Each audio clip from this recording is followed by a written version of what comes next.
the best talent you probably ever have in your business, who understand this thing called AI you think is your biggest threat. To me, that's not your biggest threat. This is your biggest threat to your business. People. People. This problem we have is the single biggest threat that we have facing our business. And what I mean by that is because unless AI clearly is a current threat, opportunity, risk, however you want to describe it, how we deal with that comes from thought. That you can deal with it, you can make a mistake, and that's going to be okay. But if you're going into this new world feeling threatened, risky, there's a way you have to change your thinking that or open up this new opportunity for you in a different way, and that's what the hopes of the 10 traits will start to do. Because you're coming from a place of, okay, yeah, I do trust myself a little bit better, therefore I can trust other things that are going on. Yeah. Actually, if I'm consistent in the way I'm thinking, my values, then I'm able to make a better decision. I'll welcome it, not shut it down because I don't know about it. Ooh, I can't touch that.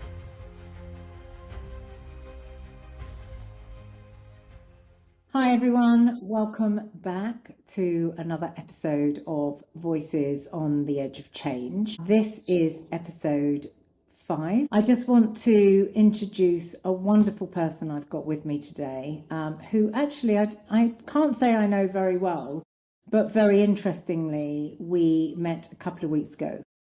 If you had seen my previous podcast, you would have known that I did a live event for Differentus. And Nigel Kilpatrick, who is with me on the call now on this podcast, was also on stage following me after my keynote. And before he did his keynote, he told me a little bit about what he did. And I just thought, gosh, we're going to be so aligned.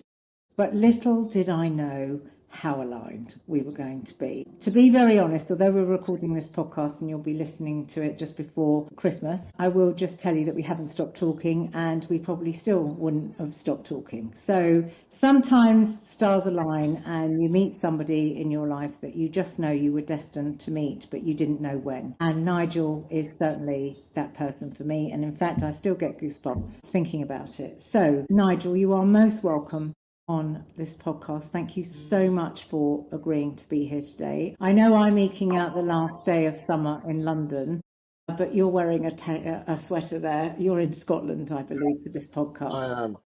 I've come home. I've come home to where it all began. Yeah, so we're up in Loch Lomond in the Trossachs, and we're celebrating our 25th wedding anniversary. Congrats. Thank you. It's absolutely delightful, although the weather isn't. The celebration is. It was great to be here, and I just echo your sentiment that in life, when you do meet someone or people who are really kindred spirits, it's a true gift that you have to hold on to, and I think that's what meeting you and that Differentus day was great, and I really do. I am excited about this conversation and really continue as we begin to unlock this whole story that we're creating. Yeah, but thank you, and thank you for having me. Not at all. And I think for the sake of the audience, I think before we get into the real crux of what we're going to talk about, perhaps it would be very interesting for people to understand a bit more about where you've worked before, what your backstory is, because I think that will give a nice segue into why we're going to have this conversation today. Yeah, I'm not sure we've got enough time to go. I love talking about my backstory, but I'll try to keep it as short as I can. So listen, I think, yeah, I mean, I've come out of the tech industry after about 30 years. Well, I'm still involved. I'm a board advisor of some AI companies. Predominantly, the story, the context here is that I had a very successful career in the tech space that traveled, I traveled the world. I lived in America for 10 years. I obviously came back home to the UK. I started my own companies, moved them on. I was on the global leadership teams of some big global public listed companies, both in America and here. And there was a period of in my career from 2012 to 2019 where I was a real toxic, how I can swear on this, but I wasn't the person that you'd want to work for. I kind of went through, from 2012 to 2019, the first 3 or 4 years of that period, I was very outwardly toxic. And then there was a shift where I became inwardly toxic. Then I began to experience a lot of massive inwardly issues that were affecting my decision making, privately, personally, and professionally. And I had to find a way out of all of that. So my story began about end of 2019, 2020, for what I'm doing today. I thought, well, I'm sure we'll get into it a bit later, but I found a way out.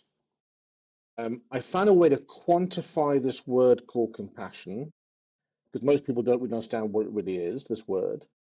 But I was able to quantify it from an operating model perspective. I began to understand, hey, this thing working differently could be nice for business, could be really powerful, could be beneficial. And I was given the opportunity and the privilege to run a software company in the UK for another global software company. I was coming out of my toxic nightmare that I was in, and I had to come in, lead this business very, very differently. And I remember turning up on day one to meet my team. I was going through a spiritual journey at the same time, part of my pathway out of the terrible position I was in. I remember walking up in London and meeting my team of 120 people or so and saying, hey guys, I'm going to lead this business from a spiritual foundation. They looked at me as a complete cult leader. They had no idea what was going on. They were terrified. But I just knew there was something that I could do to prove this thing out in my head that was going through my mind. I was going from toxic into a new, different world. Anyway, I did that. We went public in 2021. And when I left that business, I felt there was something I had to do. I felt that, when we look back through the pandemic and COVID and all the troubles that were going on, I was privileged enough to go through that period of rapid, rapid growth. But I was looking around everywhere else, and everywhere seemed to be really broken. There were a lot of souls that were finding it very difficult to cope with this new world that we're living in. There were so many business leaders of my age who were struggling also to cope with this new world because they were so used to some institutional way of working, and now the whole world was different. People working from home and lost this touch. And I thought there was a framework that I could bring to play to help a lot of large businesses do that. So that's what I did at the start of my journey. I created a business called Compassionate Business, which was really a consulting business to help business leaders think differently. That turned into a book called The 10 Traits of a Compassionate Leader, which is really about my journey and how I was able to, thank you so much for the gentle, nice plug there. I really appreciate it. And that has moved into something completely different because I realized having a consulting business, having a book was not going to scale enough to reach an audience that is really struggling. The workforce, the middle management, senior management. So we've just recently announced a new online community where we're bringing business and home life together under one umbrella, and it's called the Compassion Exchange. So that's where all of my energy is now focusing, is trying, we're delivering courses, events. Even this morning, I'm being a bit of I'm going to be a thorn in the side of government. I'm going to be a thorn in the side of politicians and institutions like the IOD. I'm just going to be a thorn in their side. We've got to be better at this. We've got to do better, help better. That's what the Compassion Exchange is all about. I'm super excited. That's why I'm super excited to have a conversation with you, because you were just like zoning in and you were in tune with it. So it was great. Yeah, and I was in tune for a couple of reasons. I mean, firstly, by the way, to all the listeners listening out there is going to be a discount code at the end for you to join in. So a bit of a plug for Nigel, so you do have to listen to the end. But seriously, though, I think there were a couple of reasons why I felt so invested in everything you were saying on stage, right? I think the fact that you opened up to say that you really were that nightmare toxic leader, the one that nobody wanted to work for, I thought that was unbelievably brave. Actually, to say it out loud in front of 100 people. The second thing was that I have been involved in 3 culture change programs, but more importantly, I pulled together the leadership development program for Greg Dyke. Why say that? I say that because I saw the most decorated, the most admired, and the most fearful leaders fall from grace during that program. Because to all credit to Greg Dyke, this wasn't the culture he wanted. And there was one person in particular, I won't name him on this podcast because I'm not here to detriment somebody's personality or their person. But what I will say is that they were the most decorated, they were the most feared. I certainly would shake in my boots to go into this gentleman's office. I would also have to trip over every single BAFTA and God knows what else to get to his desk. He had the highest level of absenteeism. And when Greg effectively sacked him, regardless of his ability to bring in the most decorated programs. The domino effect of the rest of the leadership, grown men, rugby looking men, crying in the corridors, realizing that actually, to your point, you can't carry on in this way. There is no going back. You have to face your fear. You either have to change or you go somewhere else and be toxic somewhere else, but you can't be toxic here. And that was the first time I'd really seen, and this is, we're going back to 2007 probably.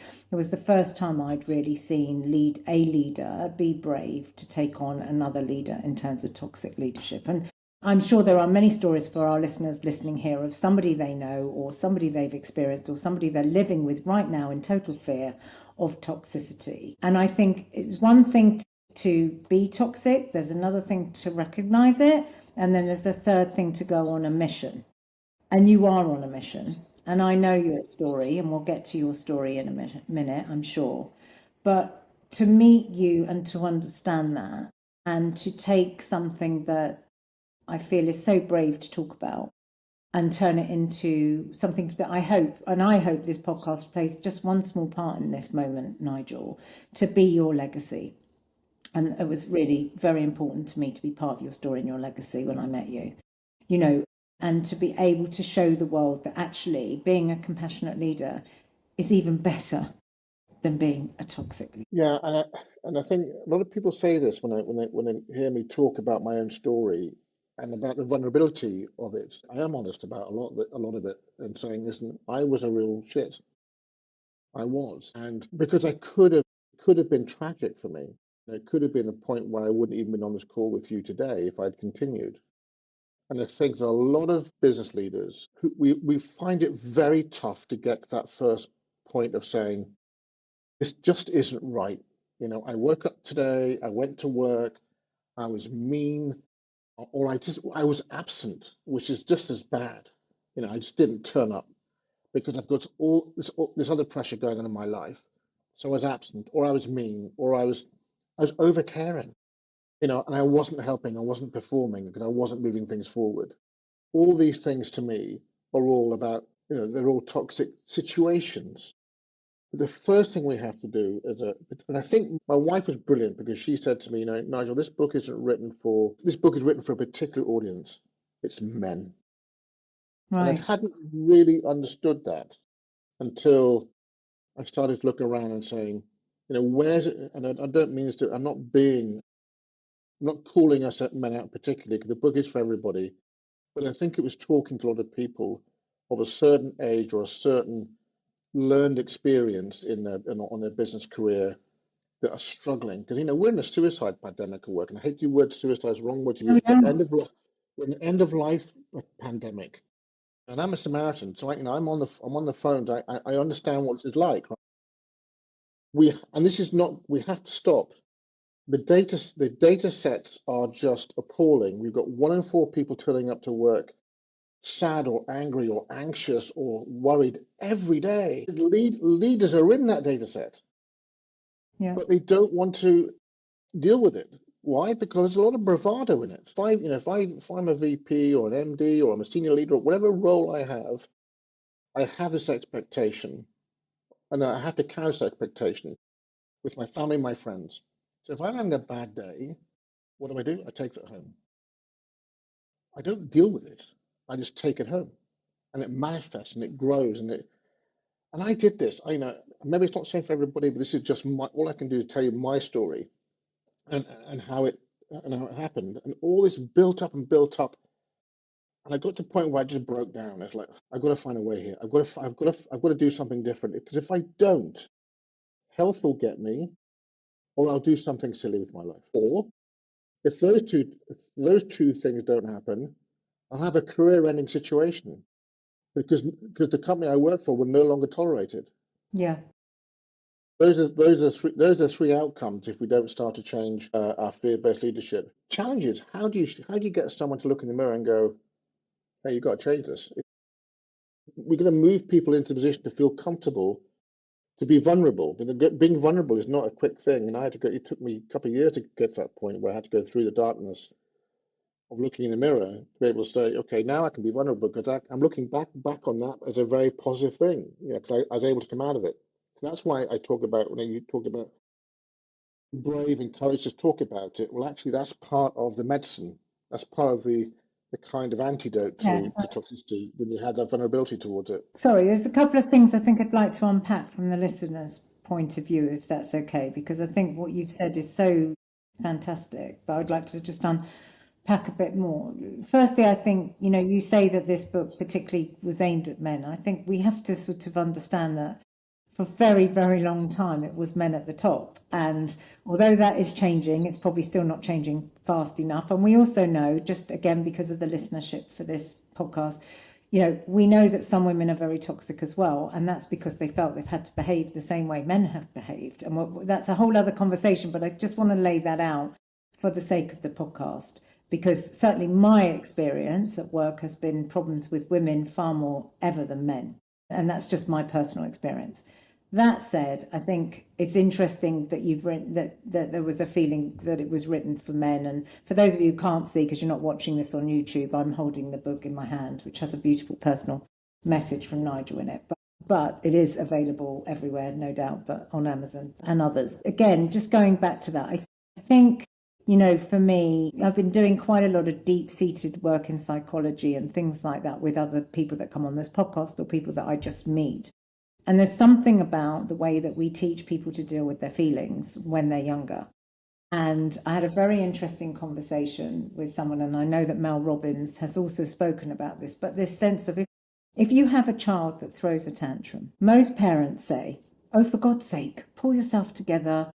What they don't do, and I'll cut to the chase for the sake of the podcast, they don't sit down on the floor with the child while the child's having the tantrum and say, it's okay to feel like that. Those are real feelings. Actually, these are the feelings you get when you feel like that. And you have to learn now how to deal with them. What we do is we either scream at them or we ignore them or we walk out of Tesco's or wherever it is and we leave them there. All right. And I'm a mum. I can say that.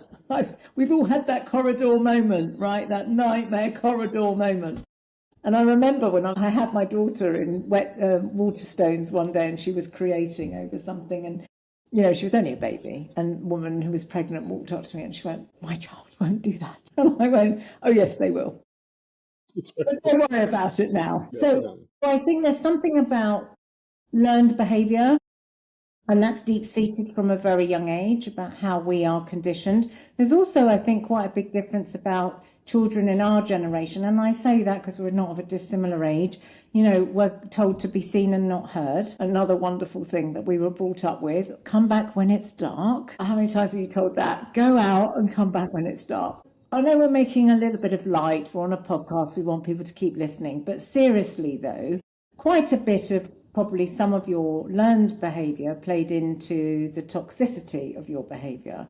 And I'd like you, if it's possible, to recount, if it's possible, something you mentioned to me over a drink the other day, which was the element of that sort of sliding door moment for you, because you'd started at this company, you had a new CEO come in, and he basically, as far as I understand from what I recall from the conversation, offered you the way it was going to work if you wanted to stay on his team. And he had a very clear vision of how he wanted you to behave, didn't he, Nigel, on that? Yeah, and it's I write about it in my book, so it's nothing hidden here.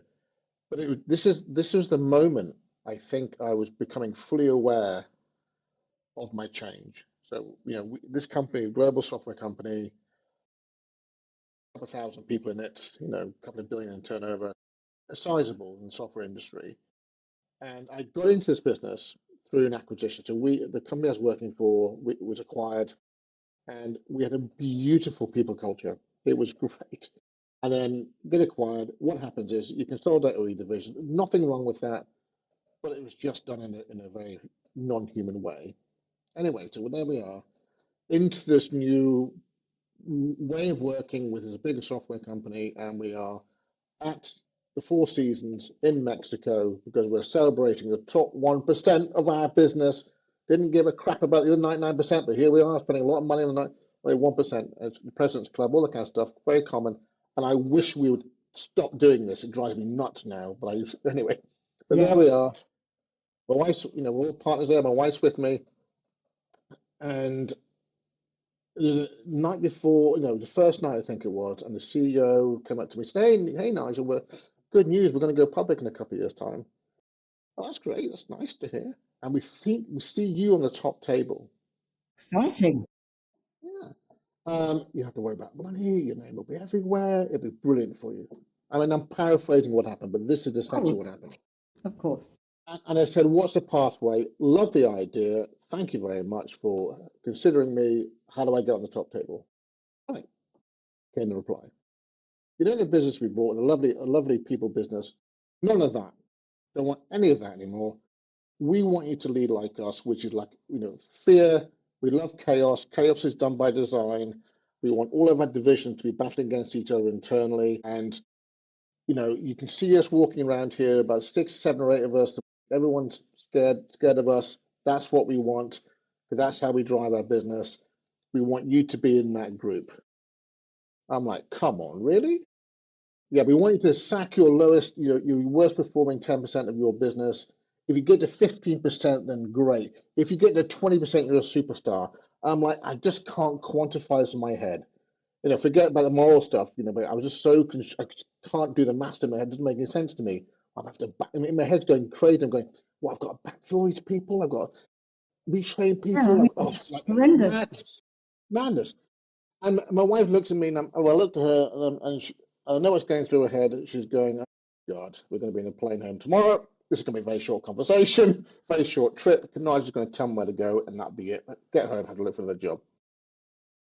But in that moment, something happened inside, and I said, yes, okay, I will do that. I will become the leader that you expect me to be because of what you are offering me. Carrot is so intense. I'm going to go for this carrot, and I will do what you want me to do. So for the first time I think in my career, I actually put my own interest ahead of others for the first time. That was the shift. That was the moment when I absolutely knew that Mm. my life was going to be different. I didn't know what to expect, but I knew when I got back from that trip, I was going to be different. And my God, was I different when I got back. I started to shame people publicly. I brought people into the conference room. I'd have everyone's calendars open for everyone to see, and the diary would be empty. And I'd be screaming at them, saying, why is your diaries empty? Well, you're not doing this. I mean, I was calling people out. I was just like, guys, you know, I'm traveling with. And your blood pressure must have been going through the roof at this stage, Nigel. No, because you want to hide because you're falling for the story. You want to hide. You're like, this is what's wanted from me. Yeah, my blood pressure may be high, but what a trip! Yeah. Because I've been falling for this thing. I'm becoming this fear-based leader. Wow, that's cool. That's great. Well, all around me is beginning to dismantle itself. And I was fortunate. I had some people who just stayed with me who knew what I was like before, but I was becoming horrendous. And there was a moment I write in the book, and I remember this really vividly. Inside, I was sick in my stomach, but I did it anyway. We had this quarter-end report. We all do quarter-end Yeah. review of a business, blah, blah, blah. Everyone's coming in, doing their presentations. I'm the boss. I'm going, hey, Charlie, that's really good. Well done. I'm sitting next to the head of operations, Namir, and we're talking about redundancy. And we were whispering to each other, yeah, put him on the list. Yeah, put him on the list. Good job, Charlie. Well done. Yeah, as you come back, you sleep. Yeah, definitely put him on the list. I mean, I'm like, what is going on? But I did it. But it was subconscious at that point. It wasn't until I really began to notice that everything that we were doing, or sorry, everything that I was doing, had a sole metric purpose. There was no human purpose whatsoever in the way that I led. Nothing. Everything was metric. Everything was KPI. Everything was fiscal. But everything was about what I would get, not what the impact of what I was doing would have, but what I would get in return. And eventually, it played havoc with my health. It played havoc with my mental health. It played havoc with everything that I was doing. And I see this everywhere. I talk to a lot of people who are in that tech-based industry who are going, this is so typical. This is so common. This is what we experience. Nigel, you were so lucky that you came from a people-based business and went into this, but Yes. this is all we've had. It's all we know. So I've got a couple of questions for you based on what you just said. Okay. One is at home and one is at work. You mentioned that some people stayed with you. What were they saying to you? Because they knew you. They knew you as Mr. Nice Guy, right? I think they knew me as Mr. Nice Guy, but was able to do, would take action, because I didn't want to be with a nice guy without, it's a whole other story we're going to go into, I'm sure, in a second. But nice can be dangerous. But nice and effective is where I wanted to be. But that's what they knew me as. I was becoming horrible and ineffective. And I only know that for some people who stayed with me, they were right. I think in some circumstances, I need to check this out. It's a very good question. For some of them, they were riding the wave of what the metrics were doing. Right. They were also on the rise. The others I haven't spoken to, and I had to apologize in my book, saying for those that I've offended, for those that I was horrible to, for those that I didn't pay attention to, for those that I just misled, I'm sorry. I really am. I'm sorry from the bottom of my heart. We may never talk again, but I just want to let you know, if you get a chance, if you're reading this book, I'm sorry. Then I let you down. Really let you down. I let you go, but I let you down because that didn't need to happen. The others, I think they were just, they were strong, confident individuals who just knew that this was the world they were now living in. They understood Right. it. They were a lot more aware than I was about it. So they played the game. Played the game. And played the game, which is again goes back to that first example at the beginning of this podcast, right? Where I said I saw the domino effect. So you take away the linchpin and then everything just falls over, right? So that's exactly what happened in this part of the business that I was in. Okay, so let me just take you to home now, because I'm just going to take you back a couple of paragraphs in what you said. But your wife thinks you're going home the next morning. Your wife's like, oh my God, he's clearly not going to do this. This is my Nigel. He's not going to do this, right? Oh my God, how are we going to pay the mortgage? Maybe, I don't know. But all those sort of things that run through your mind when you're in a marriage or a partnership and somebody goes, actually, I'm not going to sign up to this. I'm walking out. You think, oh my God, we've got all these bills.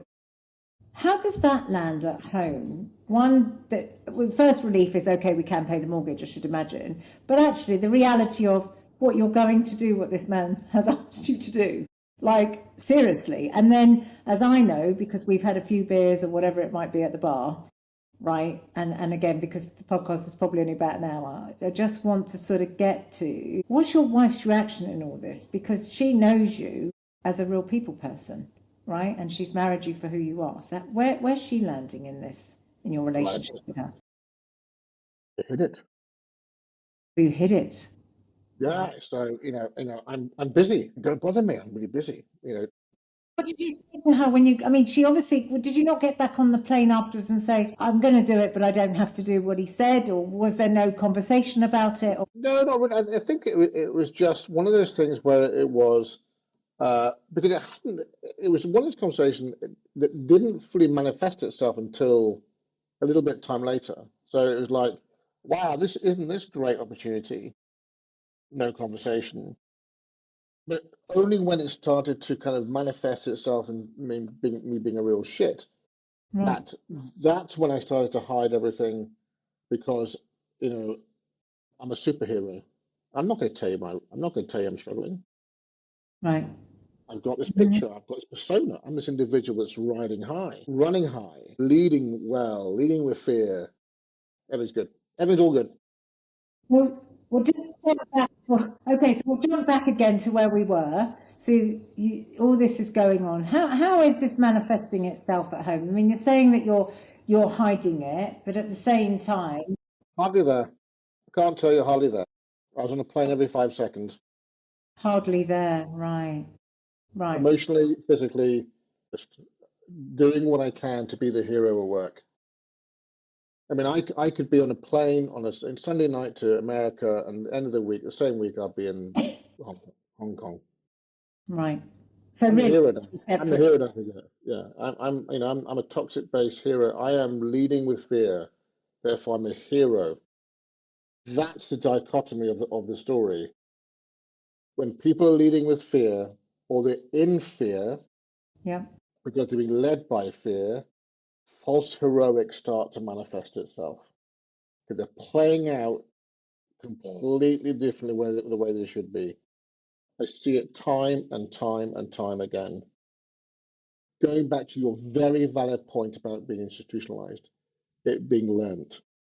So that's what, that's where this conversation was starting from. That's how it plays out. It plays out in the same from work and at home. Same thing. Yes. I'm the hero. No difference. Same hat called hero, same problem, same issues, but just a different location. Wow. I'd avoid it.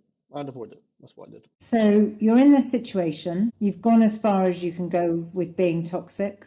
Take you to the point where you've woken up one day and you've said, or something's happened in your body. I know what happened in your body because you told me, but for the sake of the podcast, it would be good for you to unpack that. So you wake up one day, you go to work, or at some point during that day, something happens to you, doesn't it, Nigel?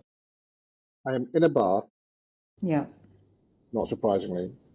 Don't drink anymore. But I used to smoke a lot, drink a lot. I was just horrendous. Not sleep very much. Mm-hmm. And I broke down and I started to cry. And I was starting to cry and I was like, God, something's happening here. Again, not in the moment, because I probably had to come out of that emotional moment to be able to understand that this is something that needs to be dealt with.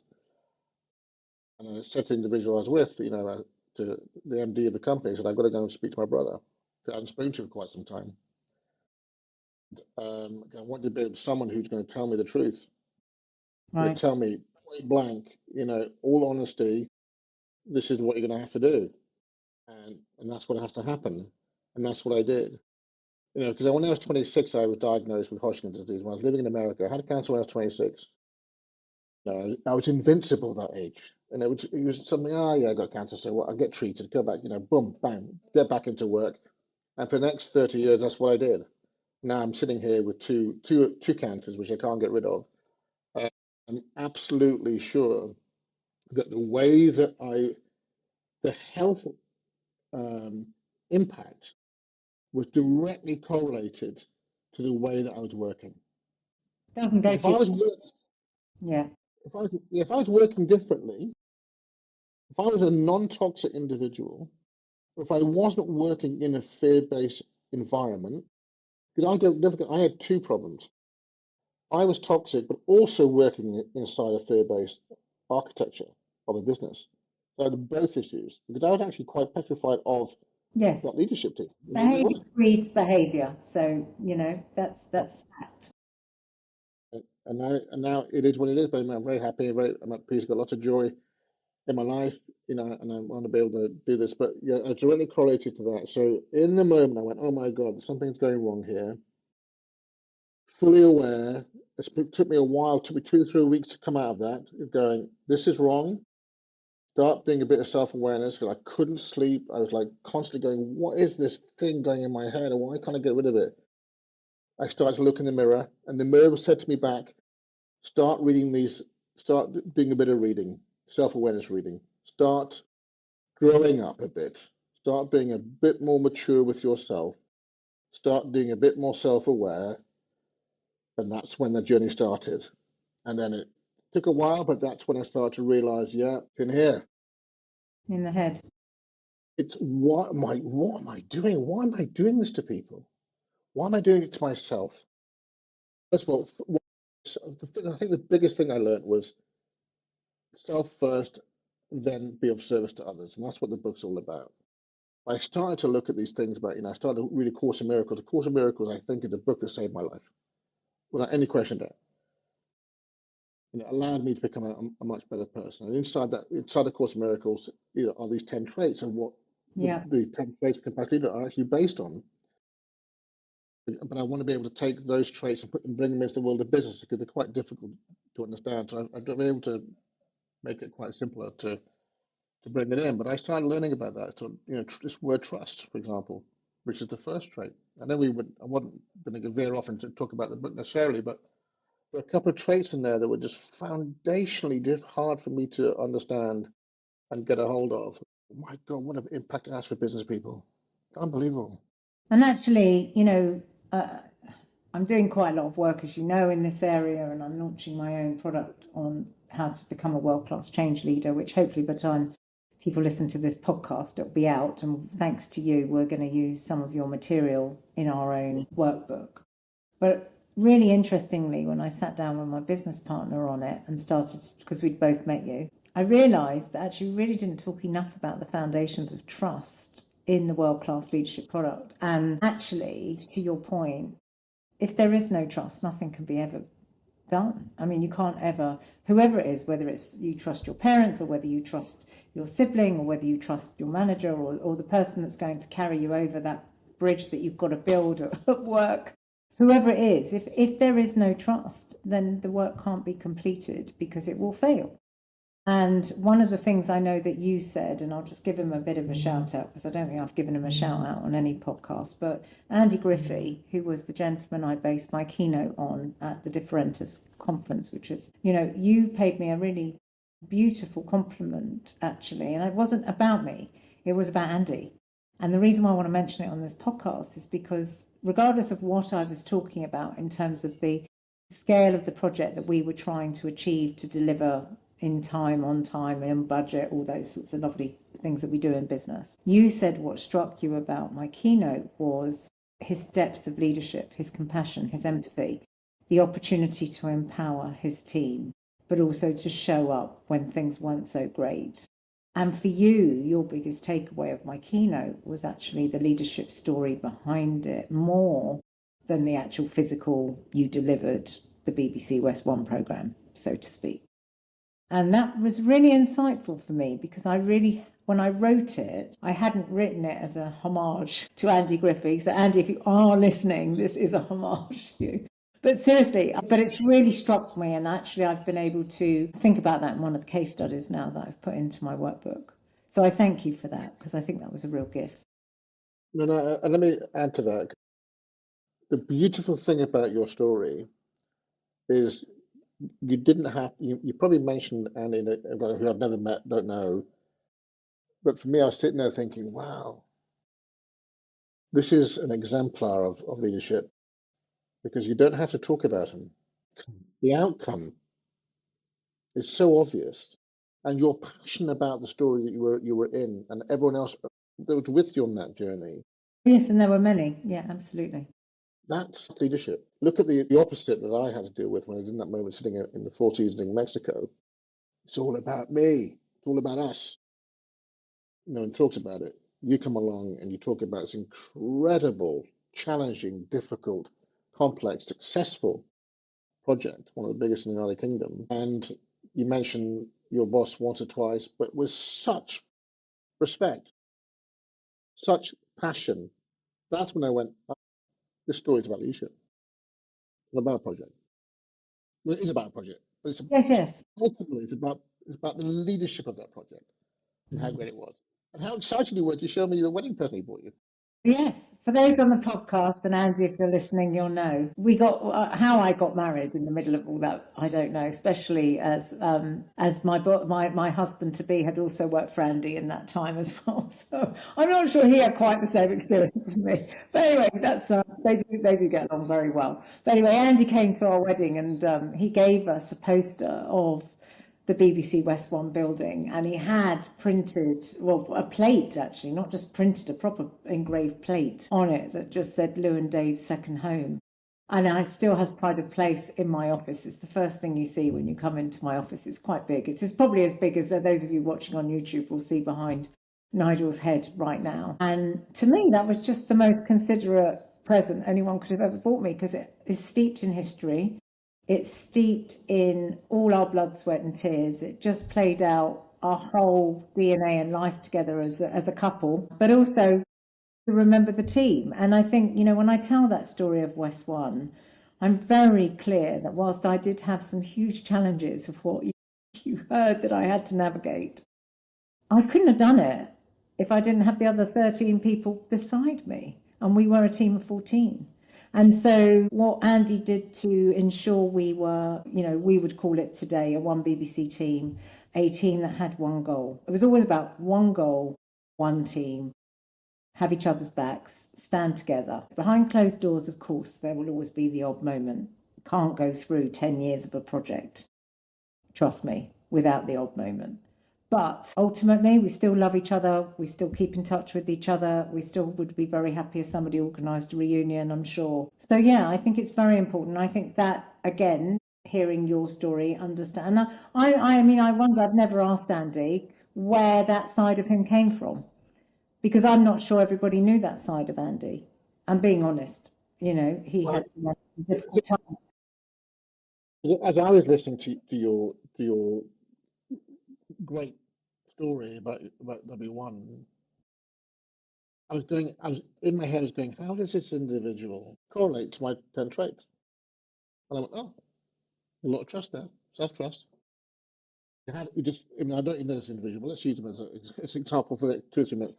Absolutely, I'd imagine that because he doesn't need to be mentioned, doesn't need to be given all the plaudits of how great he was, because he has so much self-trust.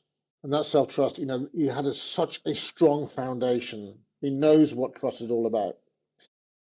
Knowing that he can't get the other 13 or 14 people around him or working with him to trust unless he trusts himself. That's absolutely foundation number one. You don't, if you're going into the world thinking, and again, this is about learned experience. You know how we get told, oh, you've got to go and get your team to trust you. No, no, no, no, no. That's a problem.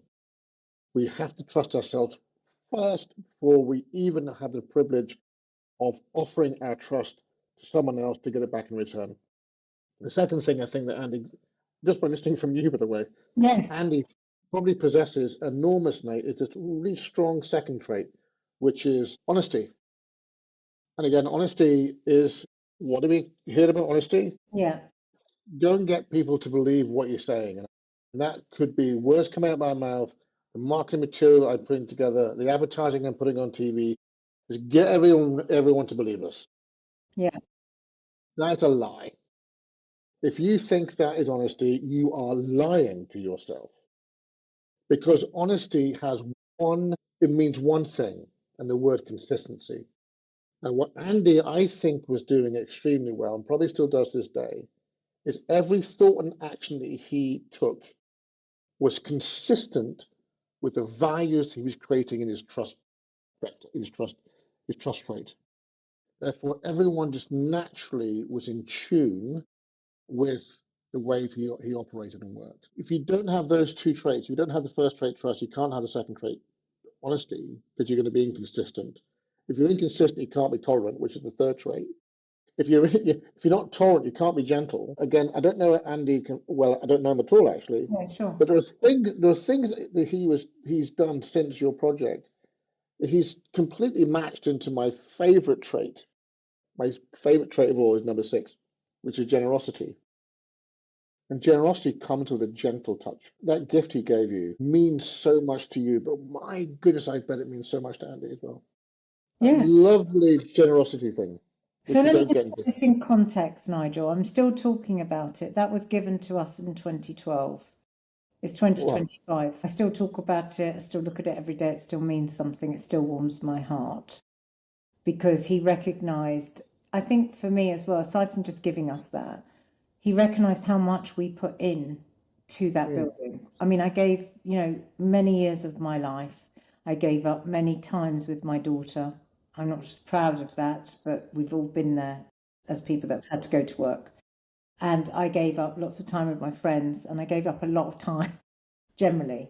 And I think that, and I had to deal with things I wasn't prepared for. And I think what you've really broken a spell on in all of this, right, because it brings us right into where we are today for leaders. When we did that project, and when we talk about Andy, there was no playbook for the future then. In 2000, he started that project way back in 2003. There was no playbook for what we were going to do. Nobody had done it before. And even if they'd done a little bit of it, they certainly hadn't done it while being on air, going out to 280 million people across the globe with the NAO and the government and all this on them every day, and the Daily Mail and God knows what else looking at us and wanting us to fail. And there's a great film, with John Humphreys, whose first opening line on the completion of it just said, well, it should have failed, shouldn't it? We all expected it to. We never imagined they'd get there. But boy, did they. And I think if you can turn John Humphreys, trust me, that's one hell of a KPI. So, I think that there's no playbook for the future. So when we look at your 10 traits, when we talk about what you're trying to achieve, the mission that you're on, and bringing this right back to where we are today, it's really hard, right? Change is constant. It's relentless. Every day is another thing we've got to learn. We've got to try. I mean, I've accidentally bought a piece of software by trying to play with it. I didn't know I was even playing with it. I'm having an argument with Amex and everybody over it, right? Because I've just been stung on Saturday for £200 I didn't know I was going to spend. It's a nightmare. We don't understand. Even if we understand, we don't understand how to navigate all this now. So not having that playbook, and understanding the traits that he needed to behave with, understanding how he was going to get the best out of people. I think that when you talk about your traits, and when we look at the book and the platform, which I'll get onto in a minute, that you're building, and you put that this is the new leadership blueprint for modern times, I really believe that. And I think that we have to step into that now. And lastly, sorry, there's one very important bit. The leader, one of the leaders at ABC, and forgive me to my listeners if they've heard me say this before, but I think it's so important to what you're saying, Nigel. When we were going into lockdown, Australia were coming out of lockdown.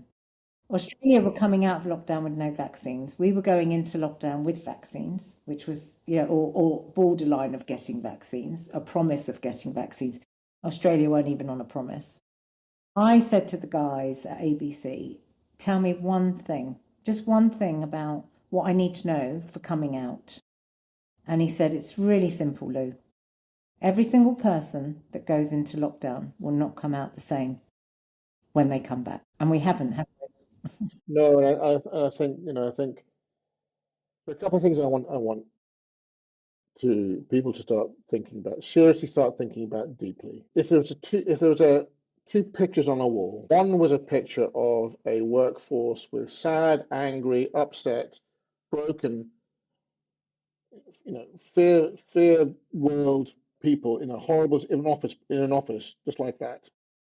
And the other picture was people very happy, people going home, loving it, being very loyal, just these two opposite ends of the spectrum. What we decide to do to create is just a choice. That left-hand side picture of the fear-based, anxious world, we decide to do that. The other side, we also decide to do that. Mm-hmm. These things are not created out of our own control. Yeah. We do this. Leaders do this. And we talk about learned experience. No more excuses. Enough. We've got to change the way we think. And the change in the way we think, we've got to be brave enough and courageous enough to stop living in the world of effect. In business, we just love dealing with stuff that's in the effect because we're too worried about going to root cause. Yeah. I mean, deep root cause. If we want to change this picture on the left-hand side, Mm-hmm. we've got to go deep to figure out how to change it. Yeah. And once we're in the deep, this world of root cause fixed, and I'm not taking on, we can analyze it as much as we want. People root cause analysis, no, I'm talking about root cause fixed, never mind the analysis of it. Yeah. This is only a way down, but let's get into the fix of it. You need a blueprint. You need to understand how to do that. And you can't go into your toolbox of what you've been taught, because what I'm teaching, and what the Course in Miracles talks about, whatever all the other great people are talking about, I'm not a guru or anything like that. Mm-hmm. This is not taught at business school. This is not taught when you come into your world of work. You're not taught this at university or college or school. This is something new. Yeah. But it's the oldest thing in human history. It's just love, and that thing is just how we treat other people who are just the same as us. And I know it sounds that's a bit woo-woo, Nigel, what are you talking about? But that is the basis of it all. And that allows you to have a different picture. But when you treat people with respect, and when you treat people with compassion, and when I used to get told off at my appraisals for being too compassionate, actually. I put far too much energy into people, and possibly I did. But for me, if I was going to get the best out of people, the only way I was going to get the best out of people was by trusting them, empowering them, and giving them a bit of license. and congratulating them when they did something wrong. And instead of saying you didn't do something right, say, okay, that may not have worked. That maybe wasn't the best way to approach it. And I'm not sitting here saying I'm a marvel. I'm just saying that I'm a real people person and I love people, much to the annoyance probably of my husband, too much on holiday because I talk to everybody. But joking aside, the fact is I'm I'm quite happy to get invested. And recently, 2 years ago, I think it was 2 or 3 years ago, I did a deep listening exercise for a customer and the HR director reached out. A couple of us went in and we went for 3 months to do this deep listening exercise, right? And it took a very brave CEO of that company. I've never been so nervous to give feedback on something ever in my lifetime than I was going to that meeting that day. I was actually shaking. And he was the CEO of this particular area of this business. And he stood up and he said, look, he looked at his leadership team and he said, I'll tell you now, we're going to hear things we're not going to like today. Probably know some of them. Just not going to want to admit it. And I don't want any of you to speak during this. I want you to sit here with these 2 things on the side of your face. And I want you to deeply listen to what we're being told.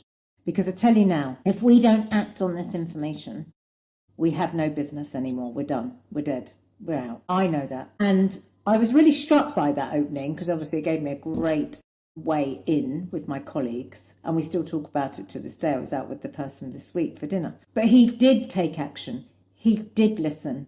And he changed his top team as a result, right? Not all of them, obviously. But I can tell you, if I could tell you who they were, you would know that they survived that. I can't do that on this podcast. But I'm saying to you that when it takes somebody to recognize, and I'm showing the book again, I'm sorry for keep plugging it, but I feel so passionate about this, these 10 traits. He may not have had them all initially, but he certainly started to believe that he needed them. And he also believed that his leadership team needed to believe them. And they're not 100% there. I know they're not. But boy, are they a lot further forward because they are looking at that. Because, compassion isn't, being compassionate, people think, oh, it's a skill. So no, it's a strategy. It's a business strategy. That doesn't mean you're soft. It means you're so, you have to do things in a human way. Even the horrible, hard things you have to do. You just have to do it in a different way. And it's sounds a bit simplistic, but I understand how hard it is to do this in business. Because what my biggest worry is that I go off on this journey and motivation. All these other people we get around to get this movement going. I'm calling it a rebellion, but we get this going, and everyone's great. Everyone's everyone's more compassionate. They're moving away from empathy. You and I have a different conversation, but yes. moving away from empathy, which to me is a red flag. If you lead with empathy, it's a red flag. Use it as a tool. It's very powerful. But take action. Move away from emotion into intention. Intention is what compassion is all about, because action. If everyone's doing this and the operating model of the business isn't supporting it, they're going to have friction. Yeah. So these things have to work in situ. We have to change the way people are leading. We have to give them the framework and the blueprints I talk about. Just choose any you want. Mine's just one of them, but do something. Change it, have a blueprint, but change the way you're operating as well. The operating model change will take a lot longer. And that's what journey you're going to really help with organizations. That's going to take longer to happen because there's so much to change, from policy, procedure, contract, everything. Mm-hmm. Start where you can. Start with the human bit first, because we've got a new generation of workforce coming in that need this, right? I hear a lot of my friends who I work with or talk to them and say, "Oh yeah, but this Gen Z and all, they're entitled." The feeling of entitlement. I'm like, I'd say, yeah, God, bloody hell, it's annoying, isn't it? How do we cope with that? But now I'm thinking, thank God they're entitled, because their emotional intelligence is so much better than mine was when I was growing in my career, because institutionalism, as we know, but the resilience is low. High emotional intelligence, low emotional intelligence. We've got to, business people, stop doing this. Stop bringing emotional intelligence down to give you some kind of balance you can talk about. Keep it, the emotional intelligence, learn from this new workforce. They are super beautiful, and drive up your emotional resilience inside your organization. This is only done by your operating model, because unless you're building the guardrails, the boundaries in place to allow it to happen, you're going to fail and you're going to lose incredible talent. The best talent you probably ever have in your business who understand this thing called AI you think is your biggest threat. To me, that's not your biggest threat. This is your biggest threat to your business. People. People. This problem that we have is the single biggest threat that we have facing our business. And what I mean by that is because unless AI clearly is a current threat, opportunity, risk, however you want to describe it, how we deal with that comes from thought. That you can deal with it, you can make a mistake, and that's going to be okay. But if you're going into this new world feeling threatened, risky, there's a way you have to change your thinking that or open up this new opportunity for you in a different way, and that's what the hopes the 10 traits will start to do. Because you're thinking you're coming from a place of, okay, yeah, I do trust myself a little bit better, therefore I can trust other things that are going on. Yeah. Actually, if I'm consistent in the way I'm thinking, my values, then I'm able to make a better decision. I'll welcome it, not shut it down because I don't know about it. Ooh, I can't touch that. So I'm getting a bit passionate about it, but I think there are two things. We've got to get the people right and the operating model right, working better. But please, to start with something, start with this. Start with start with yourself. Everyone's got to start with themselves first. Then we can start dealing with everyone else around us.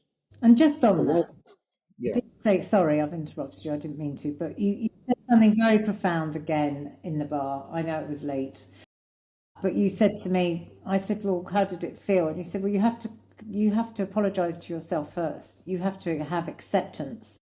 You have to believe that you have acceptance from yourself before anybody else can accept your apology or accept you for apologizing, whatever the words are. And I thought that, again, another really profound statement that I wanted to put onto the podcast here, because I think that we all know when somebody's come along and said sorry, but they don't really mean it, right? They've just had to go and do it. Yeah, it's forgiveness. It's forgiveness. Yeah. Self-forgiveness is, oof, wow, that's a hard one, right? Because it's the most powerful thing to do. Imagine, what do you think we all have kind of perception of what we think forgiveness is. It's something we have to do publicly. It's not something we want to do. Yeah. I need to do it. Yeah. Again, that's not forgiveness. Forgiveness is when you're able to say to yourself, "Hey, Nigel, it's okay. Forgive yourself for doing that." And actually, I forgive. If someone's harming me, I forgive myself for thinking they're harming me because they're not harming me really. Yeah, that was something I'm still trying to get to. I'm going into that now. That's not a bar conversation with you, but I do get the sentiment. I absolutely get the sentiment of what you're saying, and I'm just conscious that I want to get just a couple of minutes on the platform and the movement and the rebellion of the movement that you want to get to. So we can buy the book. We can invite you for keynotes, I'm sure. We can spend a bit more time with you. But tell me a little bit about the movement, the platform that you've been building, and how people find out about that and how they can join in on that. Yeah, okay, thank you for that. So the movement is called the Compassion Exchange, and the compassionexchange.com is the website address. But in essence, what we're trying to do, and we're building a lovely ecosystem of coaches and partners to help us on the way.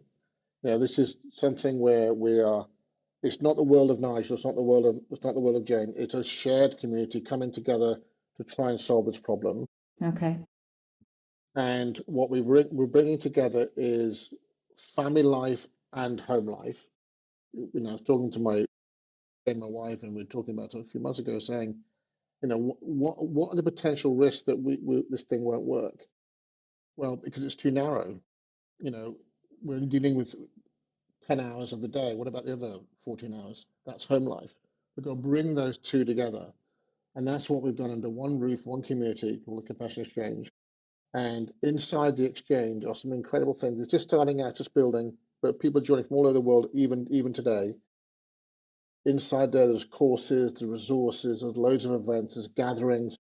We're putting out lots of playbooks for business. How do you build a compassionate operating model?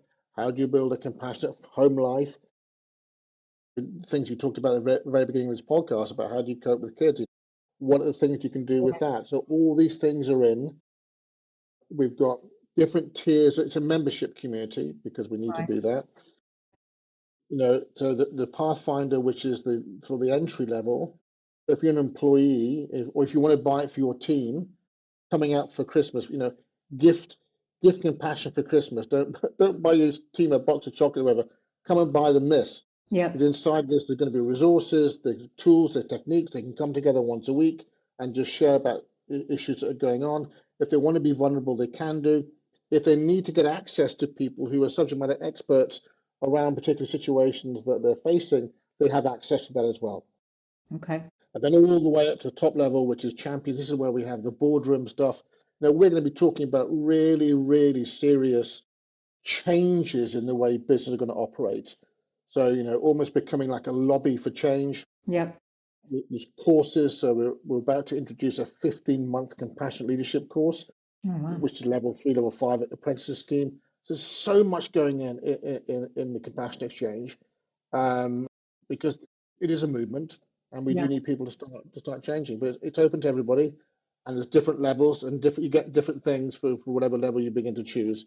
But it's for home and it's for work life, because you know what? We've got to stop pretending we wear these different hats. Yeah, and I think COVID taught us that, Nigel. It was the first time ever that most leaders, I mean, my husband would tell you, right? He didn't know when he couldn't tell me whether any of his team were married, with a partner, not with a partner, had kids, didn't have kids, how many kids. He didn't know. He genuinely didn't know. He didn't know anything, just their name. I mean, he was terrible, and he'd admit it. He'd be the first to admit it. And having gone through that leadership program and counselling, and he also went deep into spirit. He was looking for, at the time, and I'm sure he won't mind me saying, at that period in time, for him, he wanted contentment. He didn't have contentment. He'd had a disastrous personal life, which I won't play out on this podcast because it's not fair. He had and work had really impacted on his personal life. So when you say it's not connected, it was because of his work. He actually had a disastrous personal life. And he has now picked up all the pieces. And I will quote one of his daughters because I think it's so true. And we have a fantastic family life now, by the way. But I remember at one of these moments when he had been doing what you were doing, which was apologizing and saying, sitting there one night and saying to one of his daughters, I don't know how to fix this. What do I do? I want to fix it, but I'm broken. I don't know where to start. How do I fix it? And his daughter just looked him straight in the eye and she said, you know what, Dad? You can't fix the past, but you can fix the future. And he's never forgotten that. He's never. Yeah, that's beautiful. That's beautiful. The past can't hurt us anymore. Yeah. It just can't. And if we hang on, I want to bring it back to the world of business. If we keep hanging on to the past, we will never make any progress. But we have to understand that all we have is right this very second. It's all we have in reality. I pay a lot more attention to that these days than I ever used to. But this is all we have is very, very second. And actually, tomorrow will never come either. The beautiful thing about tomorrow, it never arrives. Yes, There's always tomorrow. there's always tomorrow.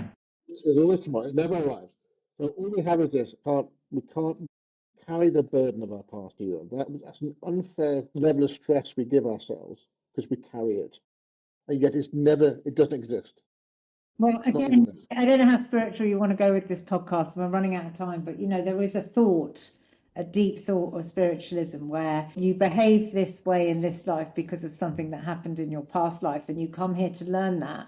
And some of the lessons that you get given is because of that, because you now need to take to the next life. Now, there may be people on this podcast at which point have switched off at this point because they now think I've lost the plot.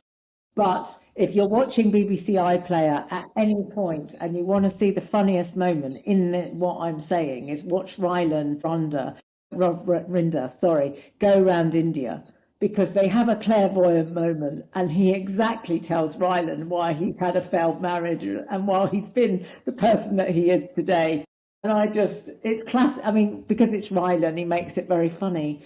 But there's a bit of seriousness in there about if you if you really believe that we're here and what are we anyway? That's a whole other podcast.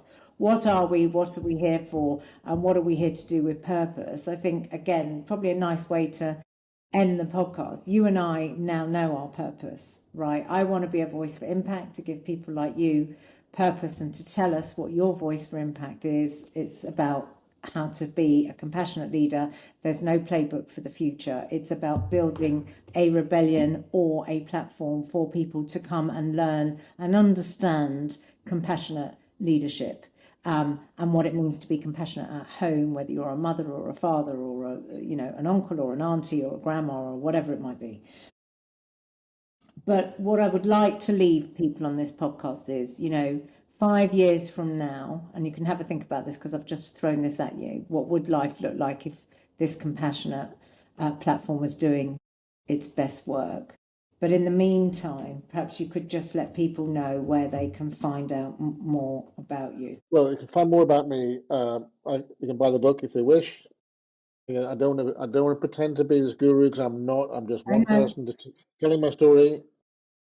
I think it's a wonderful, I've taken a course in miracles and applied it to business. So I think it's something wonderful for everyone in that. You can find me on the compassionateexchange.com. You can find me in the other, but all my energy is going to the compassionateexchange.com. I think that's where I think we can be the best help. All of the courses we're about to release. In fact, we have a course starting very soon. It's about the 10 traits. And I'm so excited. It's going to take 4 months. Everyone's coming together. We're doing one trait at a time. If you don't want to be prepared to be vulnerable, don't bother coming on the course. Okay. If you don't want change, don't bother coming. I'm not interested in you. But this is going to be so beautiful experience. That's where you can find me. That's where I spend most of my time these days. Even in Scotland on holiday, we're talking about the Compassion Exchange all the time. We're doing things. If you see me on TV lobbying the government, then don't worry. Come and support me. This is more important than the rubbish we've got going on at the moment. This is what's important, not that stuff. Well, we're living in a dictatorship around the world right now. It's very, very scary. Let's talk about for 20 seconds if we can. That is having a massive impact on how we perform at work. Yeah. I mean, this out of balance and chaotic feeling that everyone is seeing subconsciously or consciously is playing out at work. We're paralyzed, Nigel, by it. We are, but leaders, please, people leaders, team managers, colleagues, just take a breath and go, you know what, this is also the world of effect. It's not real. It's not cause. How can I help my colleagues with cause? How can I just be a shoulder for my colleagues? How can I take a deep breath for myself? How can I start thinking about self-compassion? Just take a breath, everybody. In the world of work, this breath might last a couple of years, 5 years, however long it's going to take, but we have to do it. We've got to start turning around. Otherwise, we're going to hit the wall badly and it'll all end horribly wrong. That's where we're at. We're this far away from it. I know, no. And by the time this comes out, because this won't podcast, unfortunately, we record a couple of months in advance. We don't yet know where we'll be when this podcast comes out. So, yes, everything you say and with bells on, really, Nigel. But I'm so positive about the future. I'm optimistic. I am so optimistic.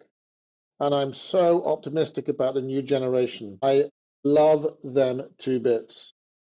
Just need a bit of help and guidance, but we've got so much to learn from that generation. I'm so excited. Well, I've got another project I'll talk to you about offline, but I need you at that as well. So we were definitely meant to meet. Nigel, thank you so much. I know you're on your holiday. I don't want to keep you much longer, but thank you very much, seriously.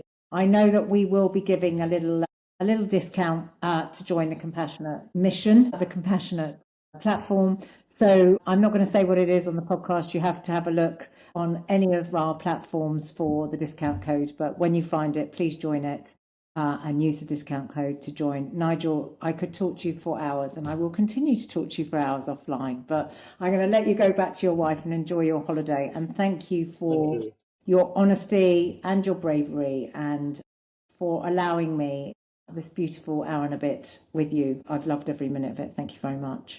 Well, thank you. Me too. It's been great, as always. Take care. Take care. Thank Thank you. you.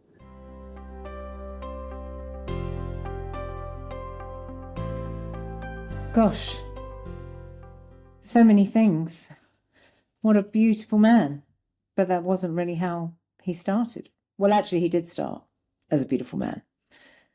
It was the behavior that led him, or breeding behavior, that led him to where he ended up.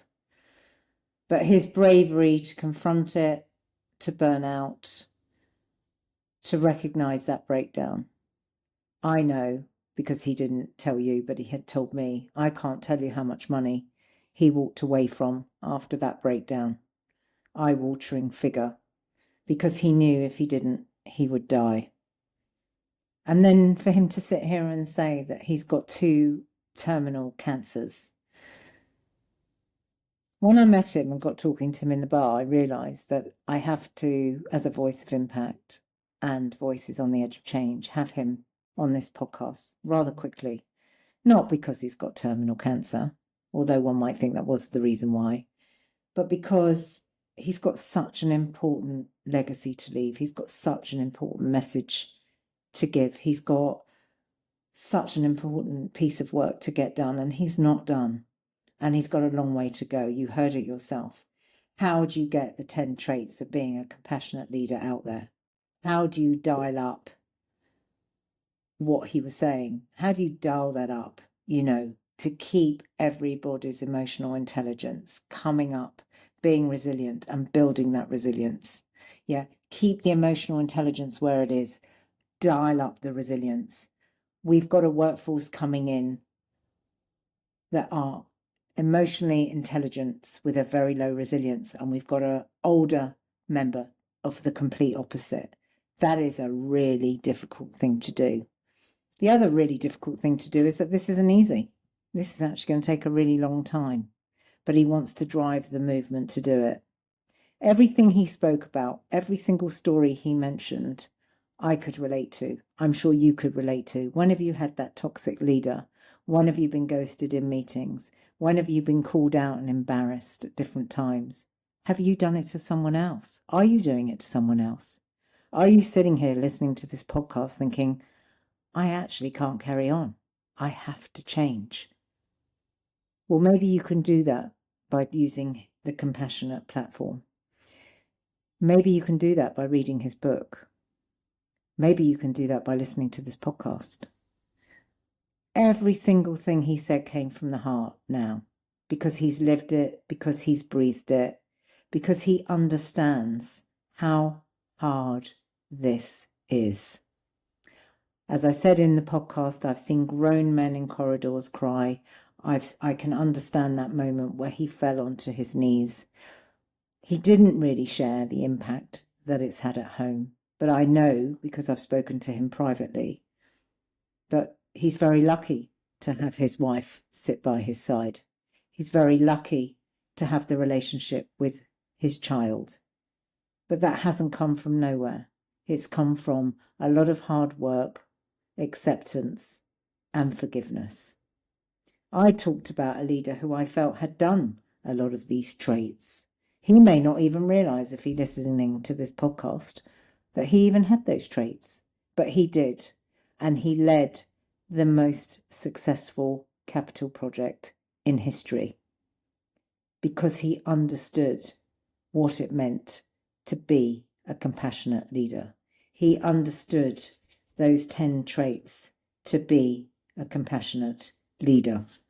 So let me tell you, trust, honesty, tolerance, gentleness, self-compassion, generosity, open-mindedness, patience, resilience, defenselessness.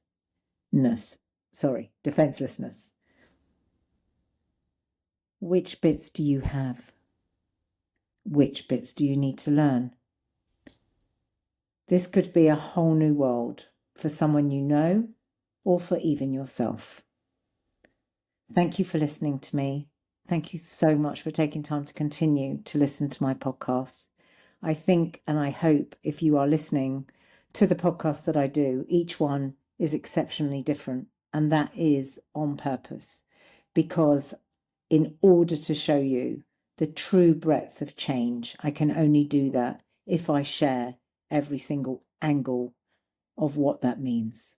So if you like what you hear, please subscribe to my YouTube channel. It really means a lot. It will help me get more people on the podcast. It might even help me get some sponsorship for the podcast. I make these all on my own. I fund them all on my own because I want to continue to be a voice for impact. So share, like, subscribe. Thank you so much. And I look forward to hearing and seeing your views below. Please do comment. Thank you.